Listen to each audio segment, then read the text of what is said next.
सपन्या 3 को 17। परमप्रभु तेरा परमेश्वर त शीत हुनुहुन्छ। उहाँ बचाउनलाई सामर्थ्य हुनुहुन्छ। उहाँ त शीत अत्यन्तै आनन्दित हुनुहुन्छ। उहाँले आफ्नो प्रेममा तँलाई शान्त पार्नुहुनेछ। गीत गाएर उहाँ तेरा बारेमा रमाउनुहुनेछ। वचनको गहिराईभित्र एकचोटि मनन गरौ। यो संसारमा चाहेर होस् या नचाहेर सबैले सबैलाई छोड्छ।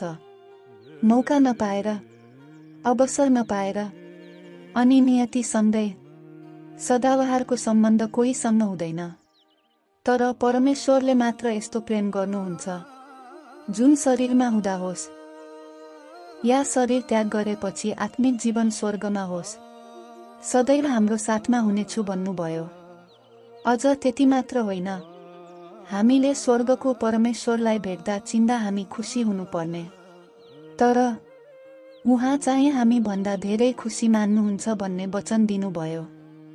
आउनुहोस् हामी सबैजना सँगै ख्रीष्टको प्रेममा रमाउने कोसिस गरौँ।